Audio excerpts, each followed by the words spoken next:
Hello friends, welcome back to my YouTube channel बिजवान brain station. तो जो हम आज डिस्कस करने जा रहे हैं उससे पहले मैं आपको एक बार बता दूं, जो हमने पिछली क्लास में अभी तक डिस्कस कर लिया है वो हमने variation in g with along depth along height, ये हमने डिस्कस कर लिया है। लॉ ऑफ ग्रेविटेशनल हमने डिस्कस कर लिया है। एक्सीलरेशन ड्यू टू ग्रेविटी के बारे में हमने पढ़ चुके हैं। तो आज हम एक और मोस्ट इंपॉर्टेंट कॉन्सेप्ट लेने वाले हैं ग्रेविटेशन का, जो है हमारे पास variation of G with latitude. तो यानी लैटिट्यूड के अलोंग हम वेरिएशन देखेंगे, किसमें? एक्सेलरेशन ड्यू टू ग्रेविटी में। तो चलिए शुरू करते हैं आज का लेक्चर।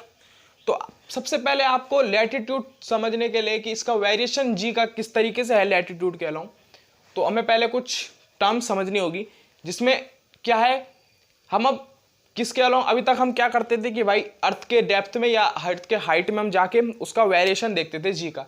लेकिन आज हम जो कॉन्सेप्ट हम लेने वाले हैं लैटिट्यूड का, उसमें हम क्या करेंगे कि अर्थ जब अपने एक्सिस पे रोटेट करती है वेस्ट टू ईस्ट, पश्चिम से पूरब की ओर अर्थ अपनी रोटेशन लेती है, तो उस रोटेशन के अलोंग जो वेरिएशन इस ग्रेविटी में आने वाला है, रोटेशन की हेल्प से जो वेरिएशन इसमें आने वाला है, वो हम यहाँ पे डिस्कस करने वाले हैं। तो आप सब लोग जानते हैं कि जो अर्थ है हमारी, वो क्या करती है, वेस्ट से ईस्ट की ओर रोटेट करती है, अपनी एक्सिस पे रोटेट करती है ना। तो अपनी एक्सिस पे रोटेट करती है और वेस्ट ईस्ट की ओर रोटेट करती है।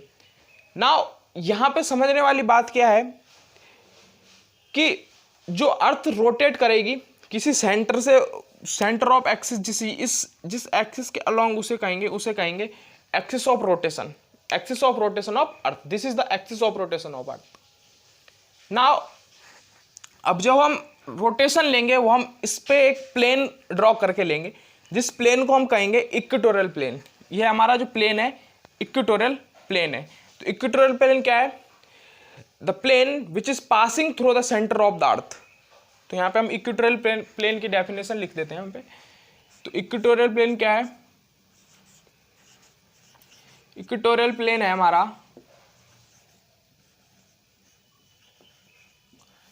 The plane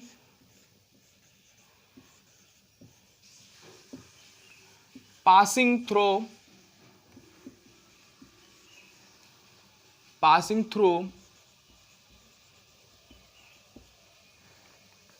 the center of earth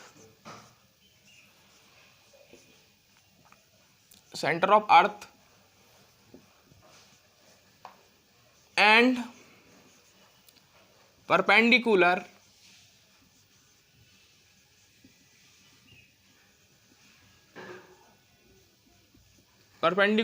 to the axis of rotation,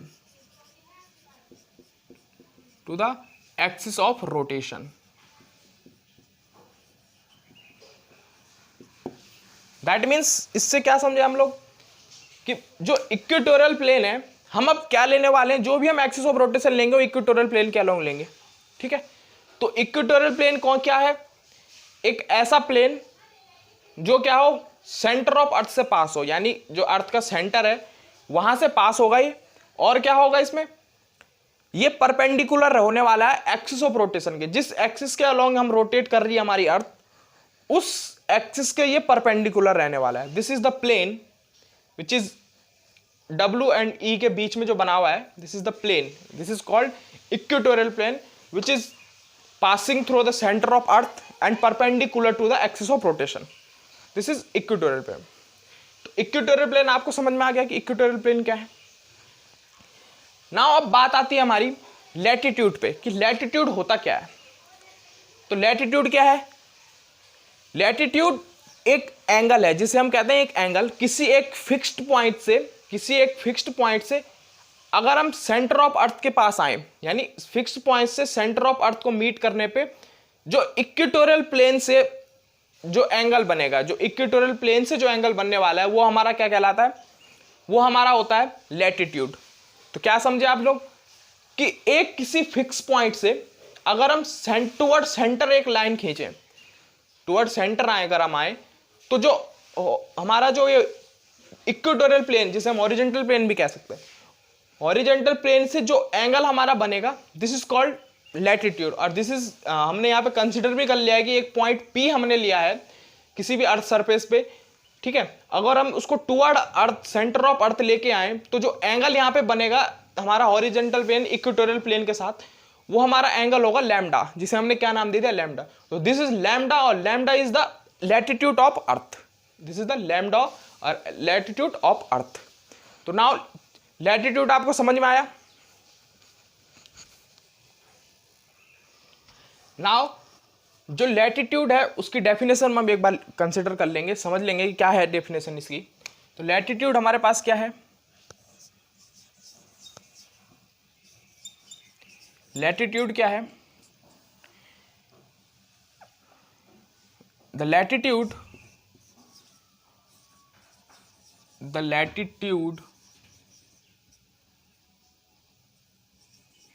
of a place is defined as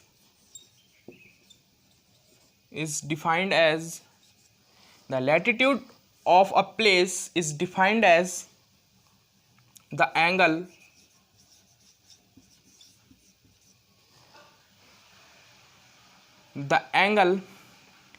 which the line joining to the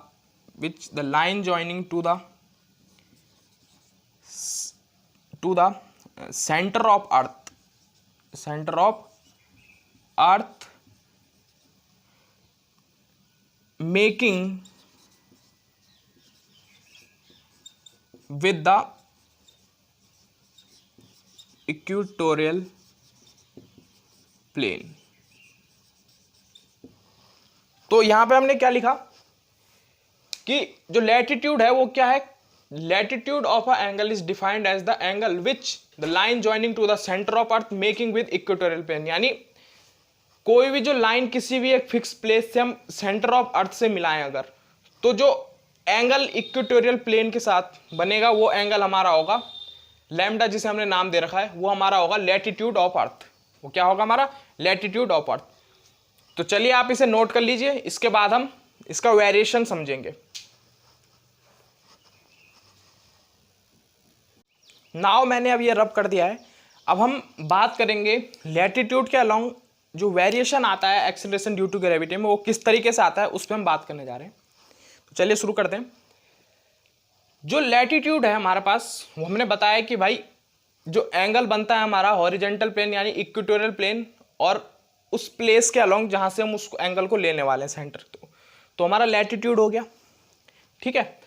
अब एक बात आती है कि भाई अर्थ बहुत बड़ी है, अर्थ के हर एक प्लेस पे कोई एक ना एक पार्टिकल लगा हुआ जो टुवर्ड सेंटर ऑफ अर्थ आना चाह रहा होगा, क्योंकि उस पर ग्रेविटी लग रही है। हर एक पार्टिकल जो हम खड़े हैं, खड़े होने की टेंडेंसी है हमारे अंदर, वो किस वजह से है, क्योंकि ग्रेविटी हमारे सेंटर ऑफ मास से फोर्स लगा रही है सेंटर ऑफ मास पर, और हमें क्या कर रही है, एक स्टेबल पोजीशन दे रही है, हम खड़े इसीलिए। तो ऐसे ही यहाँ पे इनफाइनाइट पार्टिकल्स होंगे इस अर्थ सरफेस पे, जो क्या होंगे, सेंटर ऑफ अर्थ आने वाले होंगे, यानी उन पे ग्रेविटी लग रही होगी। तो हमने क्या लिया कि यहाँ पे अर्थ के चारों तरफ जितने भी पार्टिकल हैं वो अर्थ के साथ ही रोटेट कर रहे होंगे। क्या कर रहे होंगे, अर्थ के साथ ही रोटेट कर रहे होंगे।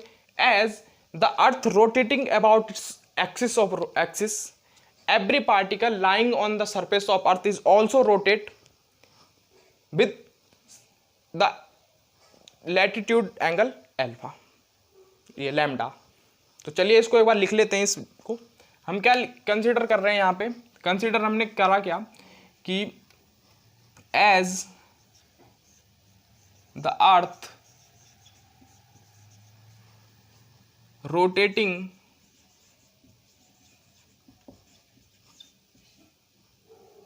about its axis of rotation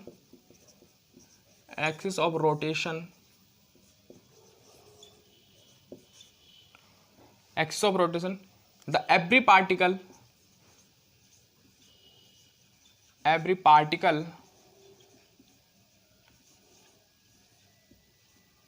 lying on the surface of earth surface of earth also rotate या also revolve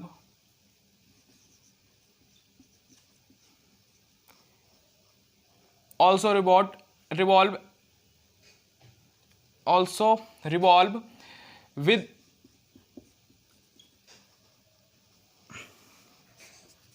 the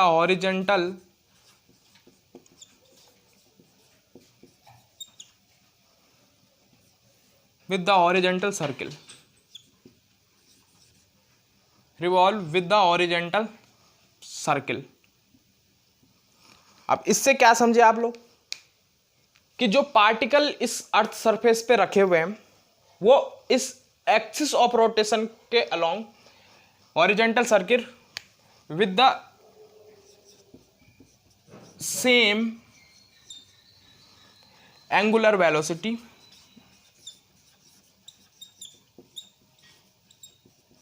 ओमेगा। ये एक और बात है यहां पे।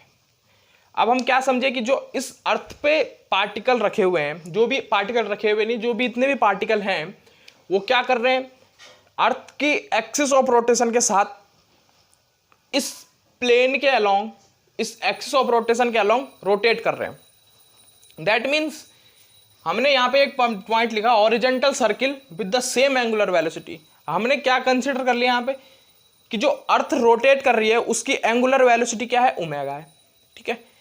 और जो पार्टिकल रोटेट कर रहे हैं वो एक किस फॉर्म में रोटेट कर रहे हैं, एक हॉरिजॉन्टल सर्किल के फॉर्म में रोटेट कर रहे हैं। क्योंकि देखो जो इक्वेटोरियल प्लेन में this is the circular form, earth घूमेगी अपने एक्सिस पे तो वो एक सर्किल का फॉर्मेशन करेगी।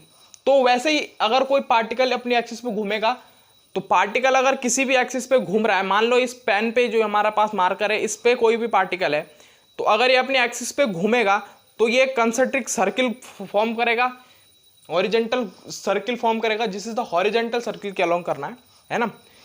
दिस इज एल्टीट्यूड के अलोंग हम नहीं कर सकते, हॉरिजॉन्टली बनाएगा क्योंकि axis of rotation west to east हो रहा है अर्थ का। तो जो वहां पे जो पार्टिकल बनाएगा अर्थ का अपना पाथ जो बनाएगा पार्टिकल, जिसे हमने नाम दे दिया हॉरिजॉन्टल सर्किल। ठीक।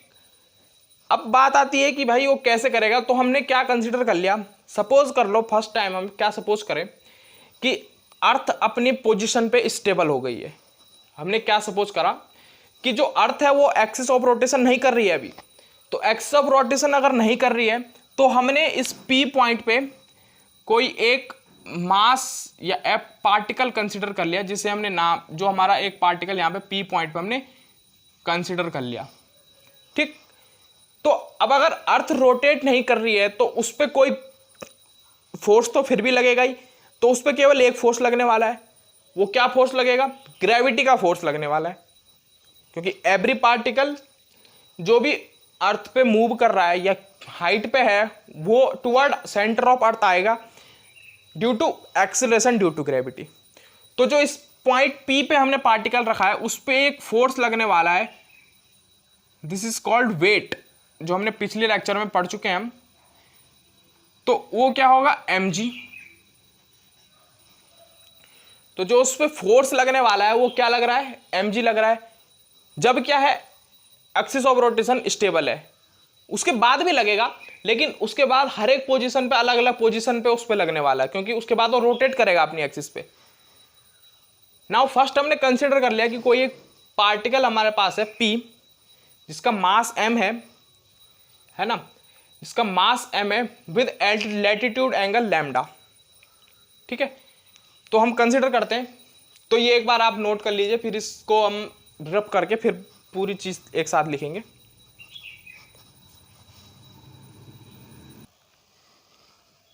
नाउ मैंने अब ये रब कर दिया है। तो हम बात कर रहे थे कि हमने पी पॉइंट पे एक पार्टिकल कंसिडर कर लिया है जिसपे अभी केवल टुवर्ड सेंटर एक फोर्स लग रहा है जिसका नाम है mg।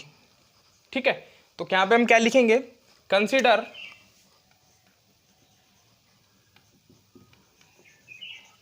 अ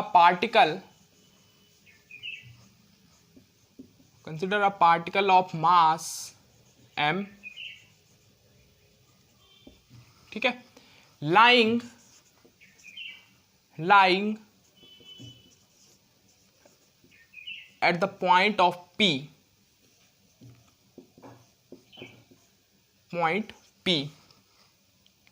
having latitude लैम्डा। ये हमने कंसिडर कर लिया। क्या कंसिडर करा कि कोई पार्टिकल है जो पॉइंट पी पे लाई कर रहा है और उसका जो लैटिट्यूड है वो है लैम्डा। ठीक है, नाउ पार्टिकल पी, जो पी पॉइंट पे पार्टिकल है, पार्टिकल क्या दे रहा है हमें, यहां पे लिखेंगे now particle at P define its horizontal circle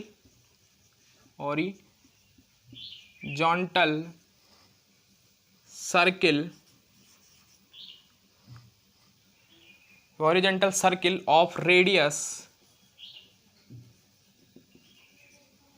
small r।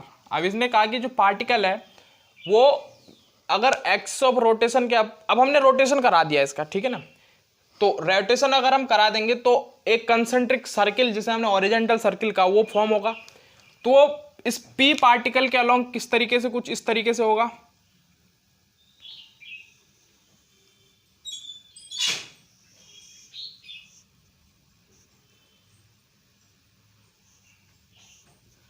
This is the circle, ठीक है, ये कुछ इस तरीके से सर्किल यहां पे फॉर्म होने वाला है।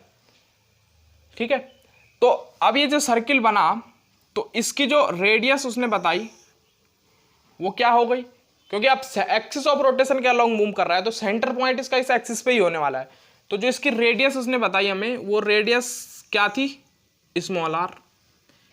ठीक है, तो वो रेडियस हमें स्मॉल आर मिली और ये हमने एक पॉइंट कंसीडर कर लिया C point, this is the C point. ठीक, और ये इस एक्सिस पे परपेंडिकुलर है तो ये 90 का एंगल यहां पे हो जाएगा। नाउ अब हम जो हमारे पास आर है इसकी वैल्यू अगर हम फाइंड करें तो इसकी वैल्यू क्या आ सकती है। देखो इस पे पीओ जो है this is the MG force, यानी ये जो पीओ लेंथ है ये क्या है हमारे पास, एमजी है। ठीक, और पीसी लेंथ हमारे पास आर है। और एक बात और, जो ये एमजी है, जो ये हमारे पास पीओ है, ये क्या है हमारे पास, रेडियस ऑफ अर्थ भी है। अगर आप इसको ध्यान से देखें तो ये हमारे पास रेडियस ऑफ अर्थ भी है, क्योंकि सेंटर से जा रहा है उस पॉइंट तक, तो क्या हो गई हमारी रेडियस ऑफ अर्थ।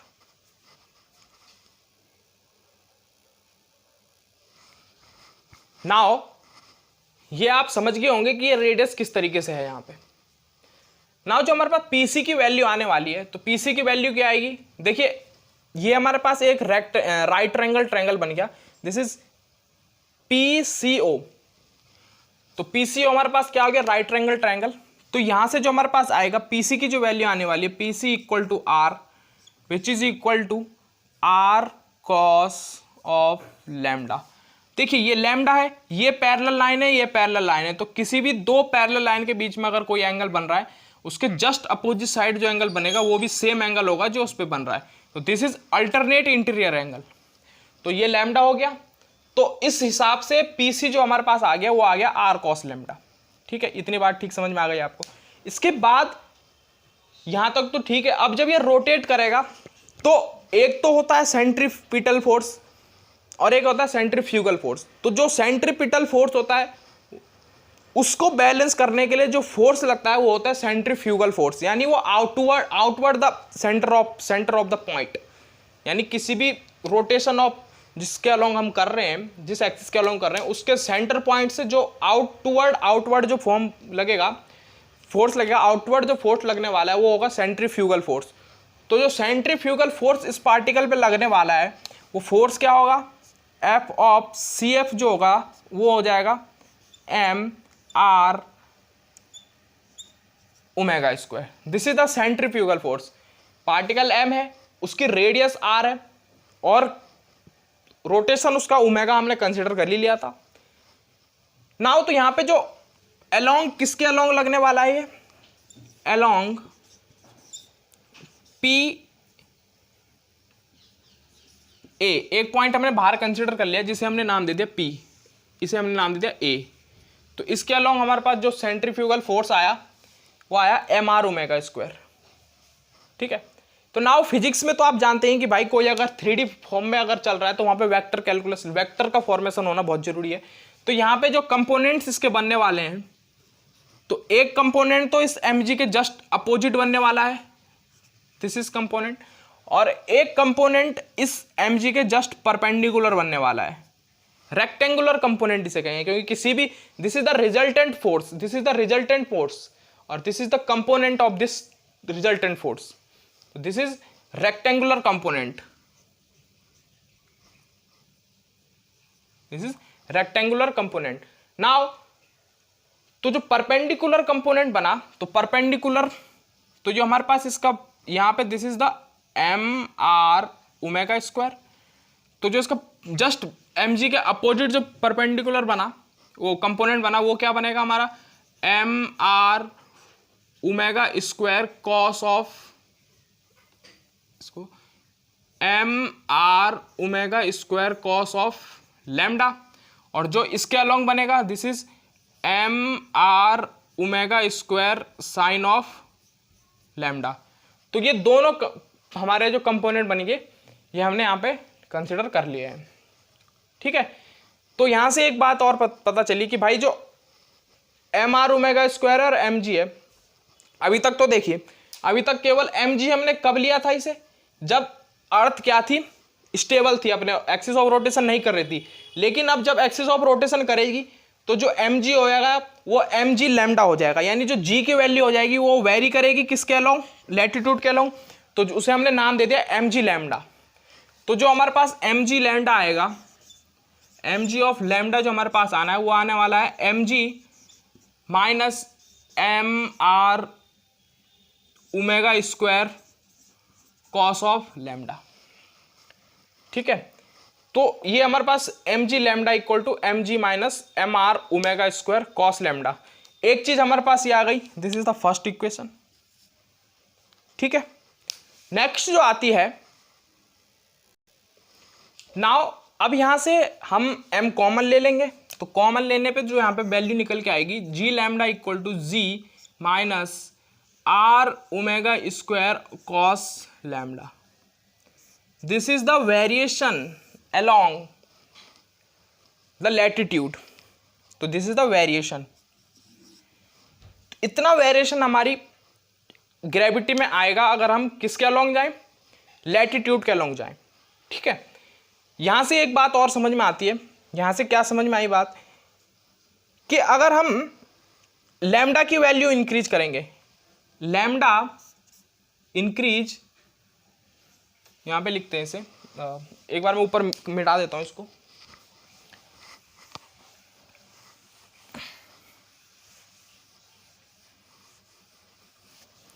तो यहां से हमें क्या पता लगा, the value of lambda, value of lambda increase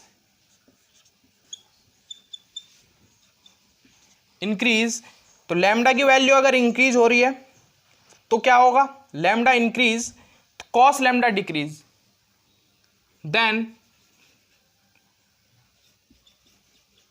value of cos of lambda decrease and the value of g lambda increase। ये एक पॉइंट यहां से निकल के आया। ठीक है, और अगर एक और बात देखें, इस पे से केस जो हमारे पास बन के आते हैं, केस हमारे पास फर्स्ट है, अगर लैम्डा इक्वल टू 0 डिग्री, तो ये कौन सा पॉइंट हो गया, एट इक्वेटोरियल, एट इक्वेटर जिसे हम कहेंगे, सॉरी इक्वेटर। ठीक है, तो एट इक्वेटर पे लैम्डा 0 हो जाएगा, क्योंकि जब ये एंगल लैम्डा यहाँ पे बना रहा है तो पी पॉइंट अगर हम यहाँ पे ई पे ले लें तो लैम्डा हमारा क्या हो गया, 0 हो गया। तो लैम्डा अगर 0 हो गया, तो अगर हम लैम्डा 0 हो गया तो यहाँ से क्या निकल के आया हमारे पास, कॉस लैम्डा अगर 0 हो गया तो यहाँ से जो वैल्यू आएगी तो जी लैम्डा इक्वल टू हो जाएगा G minus R omega square, cos 0 degree 1। तो यहां से क्या समझे आप, यहां से ये समझे कि जो लैम्डा की वैल्यू एट इक्वेटर रहने वाली हो ये रहने वाली है, ठीक है। यानी जो एक्चुअल जी की वैल्यू हमारे पास अर्थ सरफेस पे है वो 9.8, उसके बाद आर ओमेगा स्क्वायर कुछ वैल्यू रेडियस लेंगे उसकी, उसके साथ इसका जो रोटेशन है उसका स्क्वायर करके अगर सब्ट्रैक्ट करेंगे तो कुछ ये वैल्यू आएगी। दैट मीन्स बहुत ही छोटी वैल्यू आने वाली है यहाँ पे, ठीक है ना। नाउ एक केस और हमारे पास बनता है, केस सेकंड। वो क्या है, अगर लैम्डा की वैल्यू 90 डिग्री हो गई, तो अगर लैम्डा यहां से 90 की तरफ चले गए, यानी पोल पे, एट पोल, तो एट पोल पे क्या हो जाएगा, तो यहाँ पे कॉस ऑफ लैम्डा था हमारे पास, तो लैम्डा कॉस 90 हमारे पास 0 हो जाएगा। तो जी लैम्डा की जो वैल्यू आएगी वो आएगी G minus R, G minus G equal to G, G equal to G, G lambda equal to G. यानी इसमें कोई चेंज नहीं आने वाला है, जितनी हमारे पास जी पे थी उतनी हमारे पास अर्थ सरफेस पे थी उतनी उस पर चेंज होगी। तो क्या इससे क्या कंक्लूजन निकला, इससे कंक्लूजन निकला जब हम इक्वेटर से पोल की ओर मूव करेंगे तो जो एक्सिलरेशन ड्यू टू ग्रेविटी हमारी वो क्या करेगी, वेरी करेगी। तो पोल पे जो एक्सिलरेशन ड्यू टू ग्रेविटी जो होगी वो ज्यादा होगी इक्वेटर से। तो हम कंसिडर भी करते हैं, क्वेश्चन ही बनता है कि भाई अगर हम इक्वेटर से पोल की तरफ जाएं तो हमारा मास बढ़ने लगता है, ऐसा क्यों है, तो हमारा वेट बढ़ने लगता है, ऐसा क्यों है, सॉरी मास नहीं, वेट बढ़ने लगता है, ऐसा क्यों है। तो ऐसा इसलिए क्योंकि नॉर्थ इक्वेटर से अगर हम पोल की तरफ जाएं तो पोल की तरफ जाने से हमारा क्या होता है, उस पर ग्रेविटी इंक्रीज हो जाती है। तो ग्रेविटी इंक्रीज होने की वजह से हमारे पास क्या हो जाता है, हमारा जो वेट है वो हमारा बढ़ जाता है। तो ये एक वेरिएशन केस सेकंड हमारे पास आया। तो हमने आज के लेक्चर में acceleration due to gravity with latitude, variation in of acceleration due to gravity with latitude के अलोंग हमने बात करी। तो उम्मीद है आपको अच्छे से समझ में आया होगा। तो चलिए मिलते हैं नेक्स्ट वीडियो में, तब तक के लिए धन्यवाद। और अगर आपने मेरी यूट्यूब चैनल को सब्सक्राइब नहीं किया तो जल्दी सब्सक्राइब करिए और बेल आइकन जरूर प्रेस कीजिए। तो मिलते हैं नेक्स्ट वीडियो के बाद, तब तक के लिए धन्यवाद, थैंक यू।